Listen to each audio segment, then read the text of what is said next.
निदान रॅकेटचा पर्दाफाश, फॉर्च्युनरसह 12 लाखांची रोकड जप्त। कोल्हापूर जिल्ह्यातील कागल तालुक्यातील बिद्री येथील श्रद्धा हॉस्पिटलमध्ये सुरू असलेल्या बेकायदेशीर गर्भलिंग निदान रॅकेटचा पोलिसांनी पर्दाफाश केला आहे। या कारवाईत पोलिसांनी मुख्य सूत्रधार डॉक्टर युवराज पाटील आणि त्याचा एजंट संभाजी वसंत शिंदे या दोघांना रंगेहात अटक केली आहे।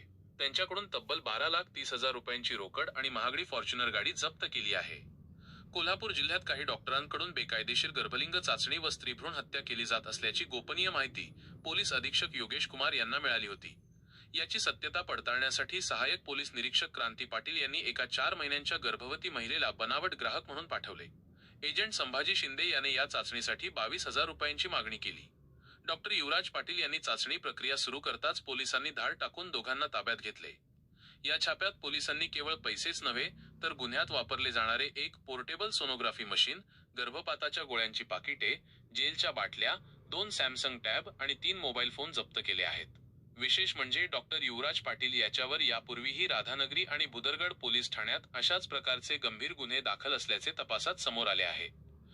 ही धाडसी कारवाई पोलीस अधीक्षक योगेश कुमार गुप्ता, अपर पोलीस अधीक्षक धीरज कुमार बच्चू आणि स्थानिक गुन्हे अन्वेषण शाखेच्या पथकाने यशस्वीरित्या पार पाडली। या घटनेमुळे कोल्हापूर जिल्ह्यात मोठी खळबळ उडाली असून बेकायदेशीर वैद्यकीय व्यवसाय करणाऱ्यांचे धाबे दणाणले आहेत। पोलीस आता या रॅकेटमध्ये अजून कोणाचे हात गुंतले आहेत याचा अधिक तपास करत आहेत।